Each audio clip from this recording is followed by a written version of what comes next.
I am going to, in the next 15 minutes, go through some kind of medication updates, things that have been, new trials that may be going on in 22q, and just try to review literature on anything we know about very common medications that are used for psychiatric purposes, if we know anything specifically about if it's been done in 22q. So it won't be comprehensive, but it will be targeted. So instead of going through the usual medical surveillance talk, I've done that before, and it's on the website as archived talks. That's always a good resource. I won't go through those guidelines today, but I will give you the resources of our educational video that's meant for newly diagnosed families as well as primary care providers if they're interested, on things that should happen medically once you're diagnosed, and then on probably annual or every few years basis related to different medical subspecialties. So that's available from our website.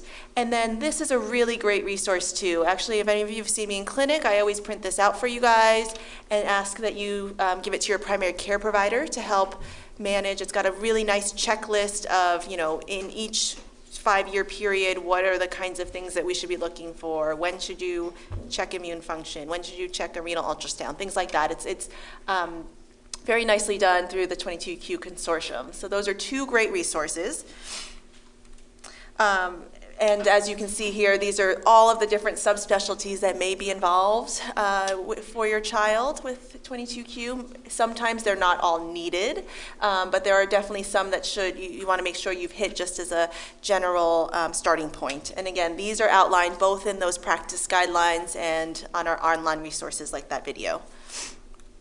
So I'm going to move on to kind of medication treatment for psychiatric disorders, mostly anxiety and ADHD. And the reason, as you guys are already aware, is that childhood psychiatric conditions are very common. Sometimes treating these conditions is complicated by the fact that multiple conditions may be present at the same time. So any of you here this morning, we talked about the presence of ADHD in addition to anxiety symptoms and how sometimes it's hard to tease those two apart. And then, especially for our kids here, other considerations that should be thought of before any kind of medication treatments are started. So other medical conditions, and what's the role of having developmental delay or the history of hospitalizations? How does that factor into current symptoms any child may have at one particular time? So I won't spend a long time on this, just that in 22q, there's a high rate, 30 to 50%, 30 to 60% of both ADHD and anxiety disorders.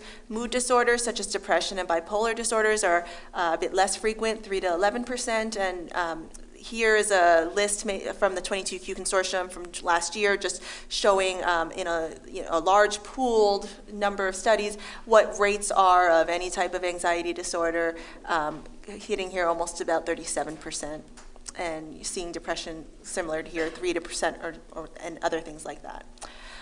So we know that there's risk, and despite the fact that we know to look for this risk, many times it's still going under-identified, at least through primary care or through other medical visits that have happened. So just for example, through our studies, as children have come in and we do some assessments looking at a broad range of behaviors, we see that about 50% of them may have significant anxiety symptoms, but only about 20% of them have come in with a prior diagnosis, or that the parents tell us this is something that's been identified before.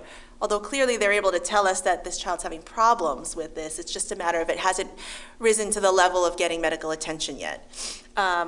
And so that's where this is really important for you as parents to be equipped with this knowledge, because you may be the ones kind of coming up with these thoughts first, and not necessarily your primary care provider who sees your child maybe once a year. So other gaps in treatment is that many children who even have identified symptoms aren't adequately treated or aren't receiving the kinds of therapies they need. So as I talk about treatment recommendations, it does vary on individual needs. That's why it is so helpful to have a multidisciplinary team or a very comprehensive individualized assessment to understand what processes are going on and maybe what to target first. Of course, there are the behavioral and educational avenues that should be pursued, and sometimes in addition to that, it makes sense to be doing medications. For children with the 22q deletion, of course, there are other medical contributors to, let's say, mood symptoms or sluggishness or any of these sorts of complaints. And so keeping a lower threshold for sending things like thyroid hormone or checking the calcium or checking for anemia or low platelets in the context of maybe something that someone else would see more as a mental health problem. So in looking at medication considerations, I apologize for those of you who were here this morning, this is the same slide, but there is really no 22q specific medication we use. Just because your child has 22q doesn't mean that, yes, we've got to go with this medication because it's a targeted treatment we have for 22q. The research just isn't there yet. There are some clinical trials that are going on or potentially will be going on, so maybe that will change in the future. But at this point, we really want to treat the symptoms with the same agents you would if your child didn't have the deletion. But you want to take, with a couple caveats. So we want to start low and go slow because there may be more side effects in children with 22q as well as children who have autism or other neurodevelopmental disorders. There tend to be, sometimes some of the medications tend to be less well tolerated. Again, always using this in combination. There are individual differences in how people metabolize medications or how they respond. And that, one of the things that's very difficult as we decide treatments is that there's a lot of data on medication use for psychiatric conditions in children, and very few medications are FDA approved for use in children. So we don't have a great evidence base to help guide us. And what I'm trying to go through in the amount of time we have today is just to show you what evidence we do have and if there is any specifically in 22q. And this is a journey. There will be changes in dose, medication type. We may not hit it right on the head the first time, but there are many different options to go through. Identifying the target symptom is very important so you can get a handle on if what we're doing is working. It's very important to be clear right off the bat. Are you trying to get at attention issues? Is it impulsivity and hyperactivity? Or is it anxiety, mood instability, or aggression? These are all very different things, and you would choose a different agent depending on what you're trying to target first. This is another very good resource that just came out this year in the journal Developmental Behavioral Pediatrics, the behavioral and psychiatric phenotypes in 22q deletion, and it does a great review at breaking down, by condition. So ADHD, this is what it looks like. This is what the studies have shown in different age groups in 22q, and then kind of going through what the recommendations are, usually from the academies, whether it's the Child and Adolescent Psychiatry, the American Academy of Child and Adolescent Psychiatry from their guidelines, or the American Academy of Pediatrics, existed guidelines for the particular condition, ADHD, let's say, and then if there is anything, specific in the 22q literature, which often there is not. But again, another great resource. Another good resource in looking at has anything been done in studies and trials is clinicaltrials.gov. Any individual, any pharmaceutical company, any practitioner doing a study of interventions, even if they're not medication interventions, needs to register on clinicaltrials.gov. And that is one of the search strategies I used for preparing this talk today. So as I mentioned, few medications are FDA approved for children under age 6, and that very few of those gold standards, the best tools we have for showing whether or not a medication is useful, helpful, or has bad side effects, is that randomized placebo-controlled double-blind study. Very few of them have been done in children, and so we don't have a lot to go on, but I'll show you what we do have. So for ADHD, of course, treatments involve a very strong component of parent training and behavioral interventions to provide that external structure for children who have difficulties with organization and planning. Classroom modifications are also very, very important.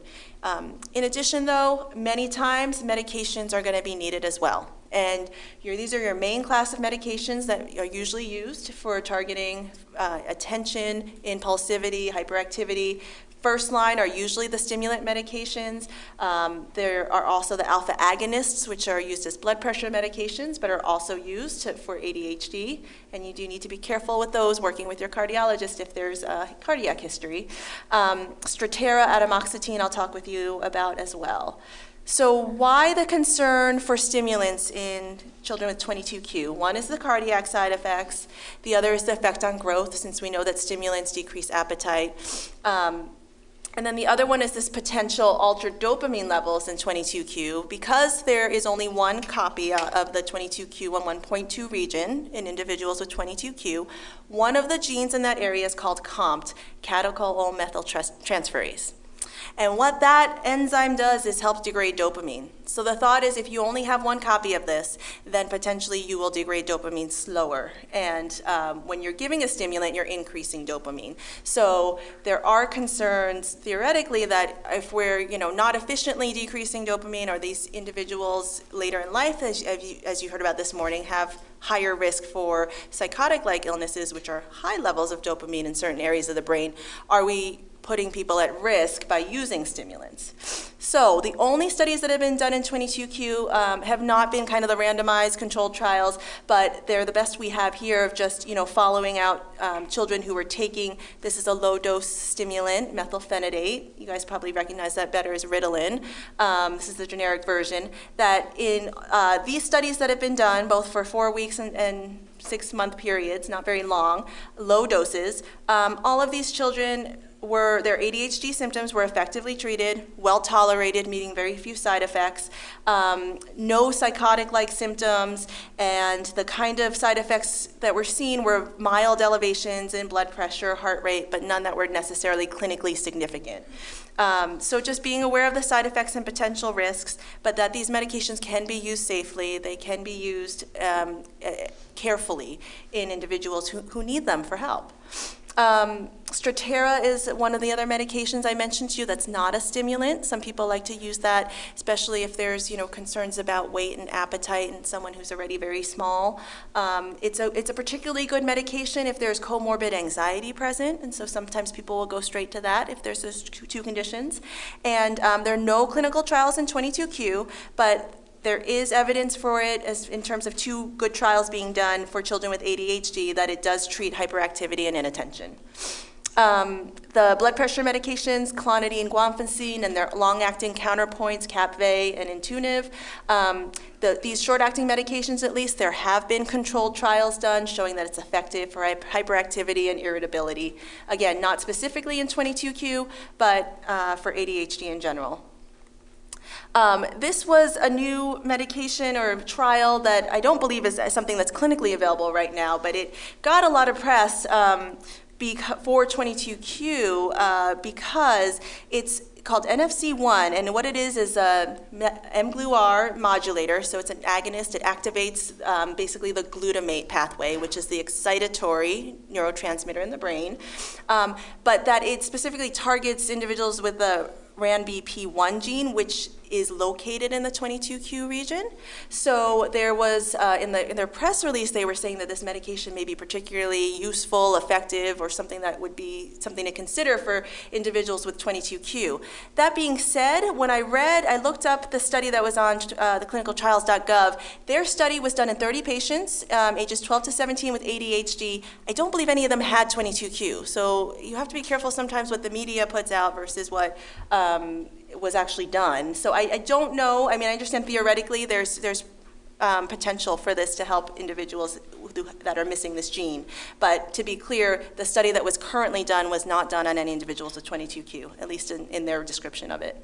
And again, this was a single-dose open-label study. So at this point, they're just doing 1 dose and then checking to see if it's safe for individuals to use. So this is something that's certainly not ready for prime time yet. The only other thing that I've seen in the 22q literature, looking at something that enhances that COMT activity, again, that's the enzyme that degrades catecholamines like dopamine, is SAMe, which is kind of a supplement. 12 individuals with either ADHD or depression were given 800 milligrams twice daily, and there were no differences in the ADHD symptoms, although there weren't any bad side effects. So it didn't hurt to take it, but it didn't help the ADHD. For anxiety, I won't go through all of these since Ingrid did a great job this morning on the different types of anxiety. And as we mentioned, we think it's very important to treat and control and address anxiety because it has impacts on everyday living skills and adaptive functioning. And again, in the 22q population, anxiety is potentially a risk factor for later psychiatric disease. So baseline anxiety, low full-scale IQ, and a decline in verbal IQ were things that were related 4 to 5 years later in these two studies with the development of a psychotic disorder. But as Tony, very importantly stressed for us, anxiety is a risk factor for some of these more serious conditions. It doesn't mean you're automatically going to get these conditions. And there's always these resilience factors, and early intervention and treatment are very powerful. So most of the medications that are usually used for anxiety include the serotonin agents like fluoxetine, Prozac, sertraline, Zoloft, citalopram, Celexa. These two medications are FDA approved to treat OCD and depression in children. It targets serotonin and can really help with repetitive thoughts and behavior. There can be side effects like we talked about this morning of activation, kind of jitteriness or hyperactivity, feeling like you want to crawl out of your skin, sort of. And so ways to decrease that are to use increase very slowly if you're in use small doses. The other warning is this FDA black box warning about the increase in suicidal thinking in young adults and children in general who have been taking SSRIs, and so that's why starting an SSRI, it's very important to be in good follow-up and contact with your medical provider. There have been no clinical trials done in SSRIs in 22q, but there was a case series of 3 adolescents with anxiety and hallucinations who did do well with the SSRIs.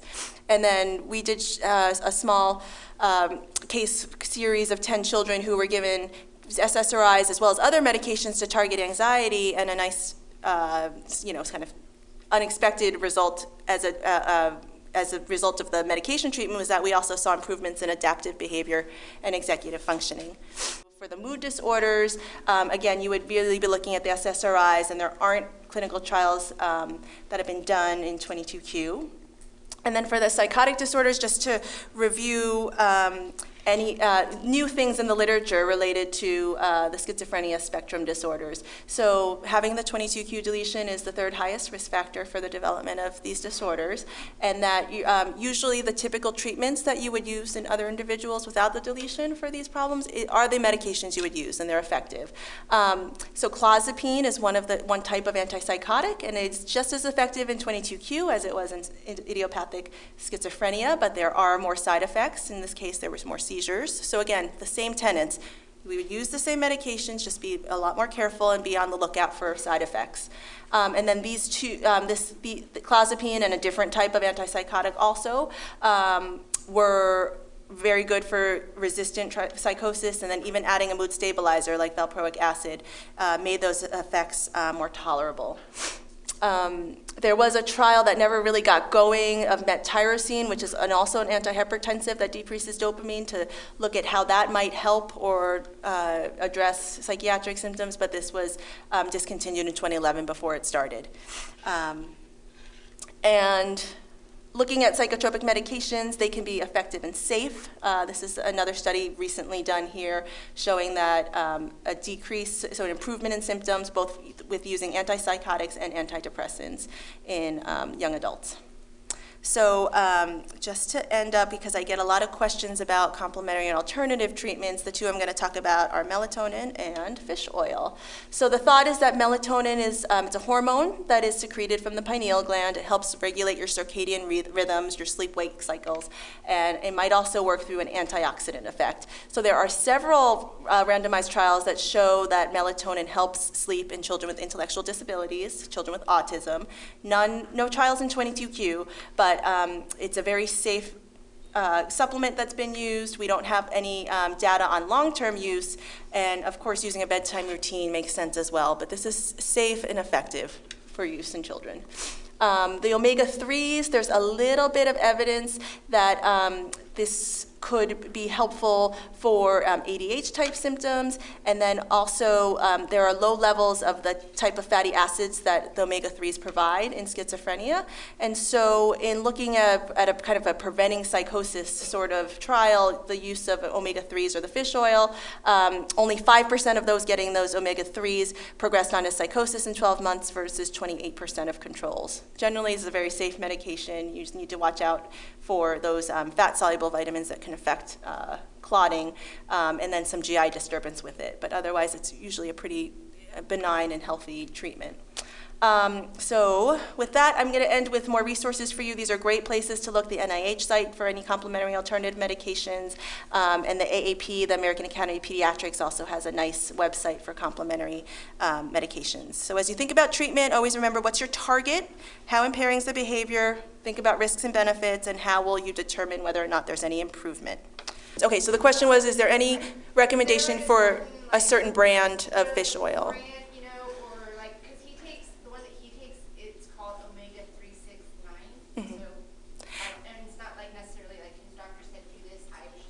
Yeah, so my recommendation would be to go ahead to that NCAM website and see, you know, they do list it out by different conditions and in the fish oil. I can't personally recommend any specific brand or anything like that. The only caveat is with all of these supplements, they're not regulated by the FDA, so it's so hard to know.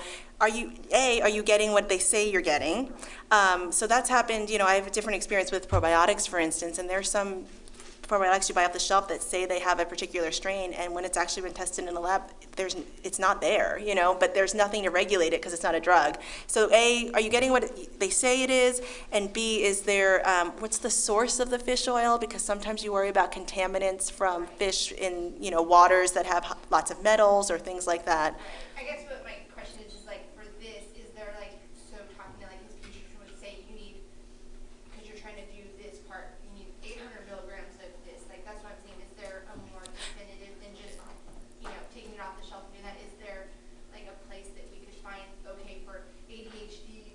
So yeah, in doses for, you know, ADHD, there was a good review that was done that I can make sure we have on the website. But I understand if the concentration is correct, it was something for the DHA component about 2.5 to 3 grams, but it depends on the age too. So you're gonna have to check on that too. But yes, talking with your pediatrician about it is always good and smart, just in case anything else your child's taking would, you know, interfere with it or have special considerations.